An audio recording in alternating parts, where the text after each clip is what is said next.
So, Willie, have we heard anything more from the White House about the events that are unfolding in the Middle East, about the U.S. involvement in order to protect Israel? What more can you tell us? Hey there, Tom. Well, the White House has been pretty quiet as we've been seeing this play out on our screens in the moment since Iran began its retaliatory strike against Israel. We do know that at least two military bases, one in Syria and one in Iraq, U.S. personnel, the U.S.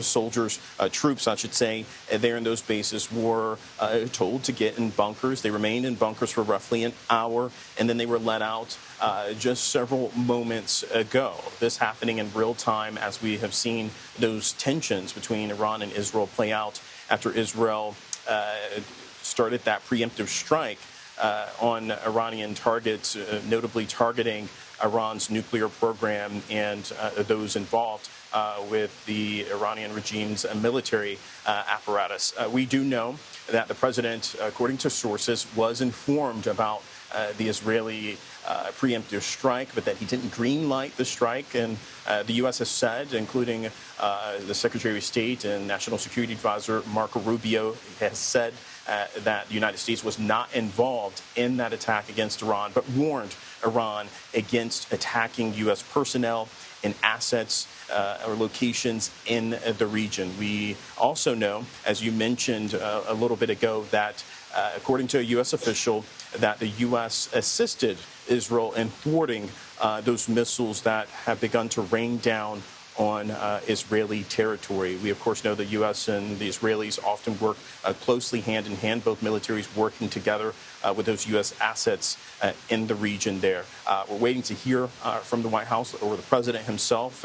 Just checked his Truth Social page. He hasn't posted for several hours now. We, of course, know that he met with his national security team in the Situation Room this morning to perhaps talk about the next steps or the messaging after we saw that attack last night from Israel on Iran, and now this situation playing out with those Iranian missiles there on your screens, as you can see.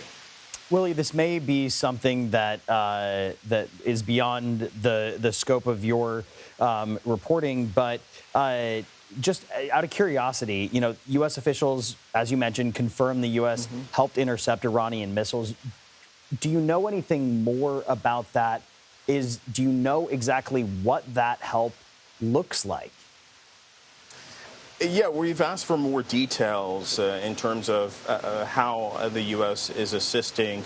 Oftentimes, the U.S. can use ships that are in the region to help shoot down these missiles. We, of course, know that the Israelis have the so-called Iron Dome, that helps protect its population centers, Tel Aviv being one of those population centers to shoot down those missiles.